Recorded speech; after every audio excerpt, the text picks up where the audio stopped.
na-preach, na na-convert. Tingnan niyo ang tsura. Verse 9. Sabi niyang who knows, sabi ng hari, God may relent and with compassion and turn from his fierce anger, so that will not bear his stand.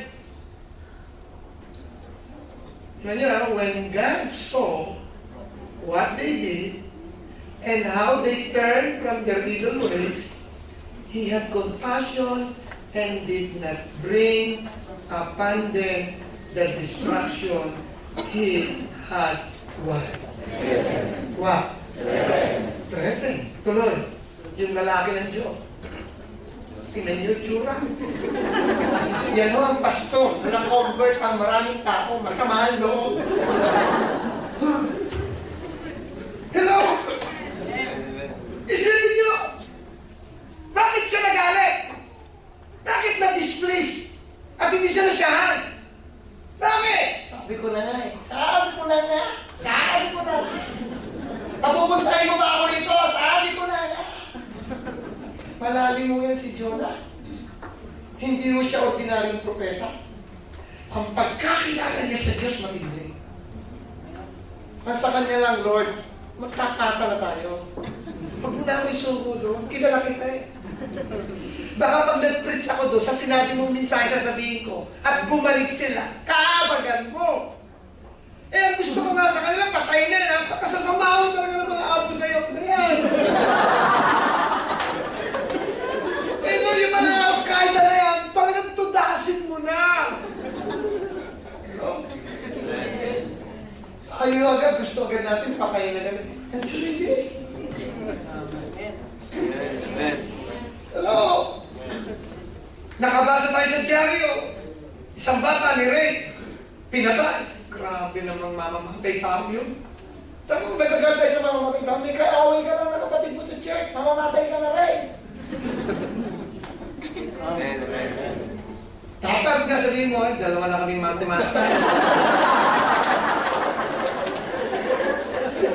Ano ba ito? He who hated his brother is what? Oh, edi, dalawa na kaming mamamatay. Magkaiba lang itsura na inyong ginawa. Verse 2. Tignan nyo yung lalaki nito, he prayed to the Lord, is this not what I said when I was still? Tignan nyo, lalim eh. Lord, is this not what I said when I was still at home? Lord, magtapatan tayo. Bago pa ako umalis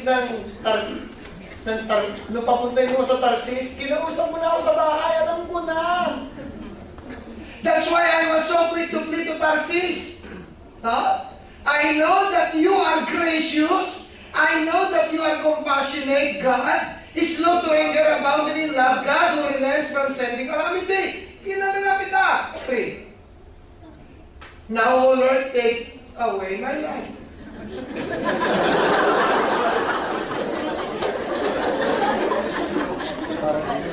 Ako, mga pastor, nakapag-pray na po kayo ng ganyan. Ako, hindi ko sa inyo, hindi ko pa nagawa. Ewan ko lang, kung kailan pa ako, wala akong maalala. Sinabi ko yung maraming na aliligtas, lumalago ang church, Lord, patayin mo na. Mas gusto ko pa wala umatin. Ay, hindi! Oh. For it is better for me to die than to. Imagine kung kadismayado itong tao ito po. But the Lord replied, buti na, Panginoon, napaka-gentleman. Sabi sa kanya, Jonah, have you any right to be angry? Sinabi ng Diyos, hindi niya sinabing galit yun. Hindi sinabi ng Diyos, Jonah! May karapatan kong magalit! Gusto ko yung magpakain sa lupa? Hindi yung hayop na ng Diyos eh. Thank God, I'm just loving compassion. Thank God, I'm just loving merciful.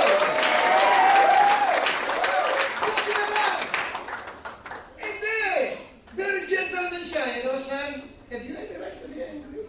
Sumapatuloy siya. Umalis so. Di ba pag nag-aaway kayo ng asawa niyo, ganyan din, di ba? Lalabas mo. Bakit? Eh, ano eh? magaling. Jonah went out, and what? Sat down at a place east of the city. There he made himself a shelter, sat in a shade, waited to see what could happen. Isipin po ninyo yan. Repented na yung tao, iniintay na pa. Gusto ko kumana na supre. Tayo mga tao ito. Sapang mo ng Yesus. Isipin niyo. Verse 6. O yan, nandiyan naman si Lord. Ano yung Lord iba eh? Instead na patulan niya yung anak niya, nag-aalburuto. In this chapter and verse, He is not a God. He is a Father. Amen. Hindi siya yung Diyos na malupit. Parang, yung pakikipag-deal niya sa kay Jonah, hindi mo na Diyos. Isang Ama. At ano sabi ng Ama? At nagpadala ang Diyos ng isang bahay. The Lord God, the Father, provided a vine and make it grow. Ang bilis. No? Nagtayo lang agad. Lumaki agad. Eh, Diyos yun eh. Jonah to give a shade for his head to ease his discomfort. Para mawala naman yung kanyang discomfort. And Jonah was very happy by that time. Dahil nandun siya, nagpapahinga, mainit. Nilagay siya ng shade ng Ama. As ang sabi ni Jonas, oh, thank you. Eh, Father. Amen. Ito na naman. But at dawn, the next day, God provided a what? Ano yung book of Jonah? Diyan yung mababasa, lahat ng ipinuprovide nandiyan. God provided a storm, God provided a peace, God provided a worm, lahat ng provision nandiyan. Siya nagpadala ng dahon na nagsilong kay Jonah, nagpadala rin siya ng uod. Kinain yung at natuyo.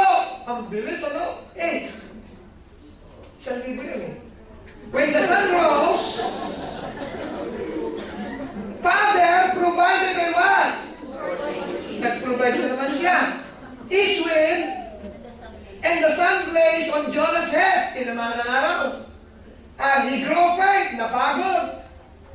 Yan na naman. Nabuhay na naman ng lahat. Talagang matindi yung pag-aalburuto. Ano sabi niya? Ama! Patayin mo na ako! Ano ba? Mas maigi pa sa akin ang pumatay kaysa mabuhay. Gano'n niya naman ang Ama. Tuloy natin na yan na naman si Daddy. But Daddy said to Jonah, Son, do you have a right to be angry about the vine? Sumagot naman yung nag-alburuto. I know.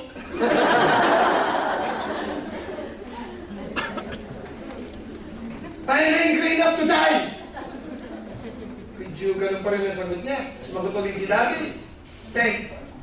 But the Lord said, the Daddy said, you had been concerned about this vine, though you did not tend it or make it grow. Hindi mo nga yung tinanim, hindi mo nga inalagayan, hindi mo diniligan. Nasiyahan ka na nga, bigla na lang lumitaw. Sprang out overnight and died overnight. The Lord. But Nineveh has more than 120,000.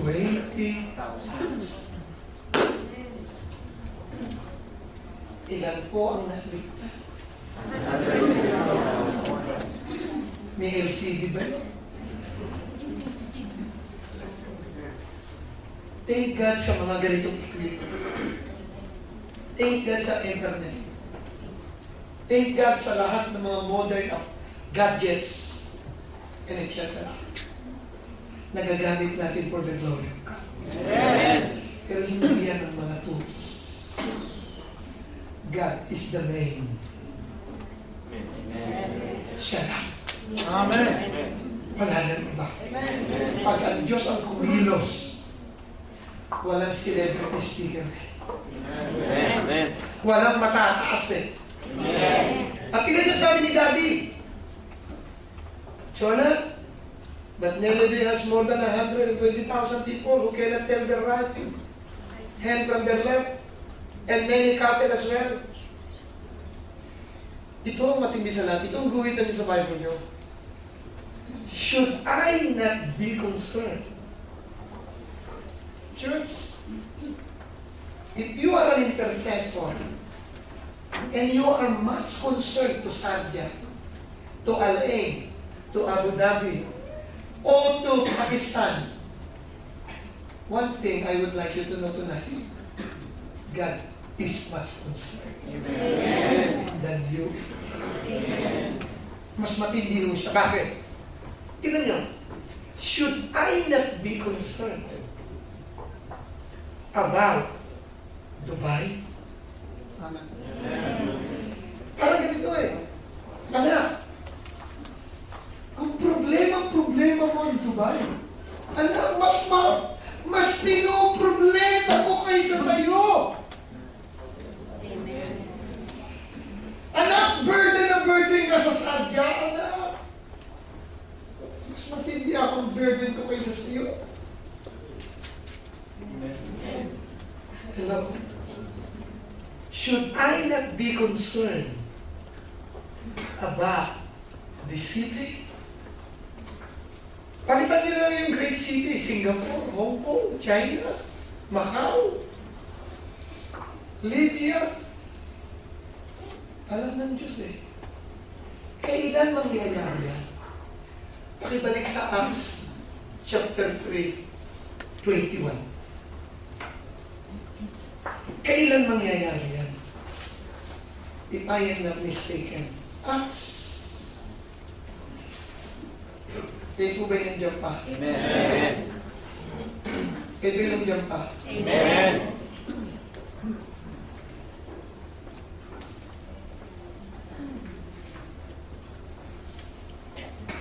Mukhang maligo yung aking talata. Hanapin ko lang po saglit. Sa chapter 3.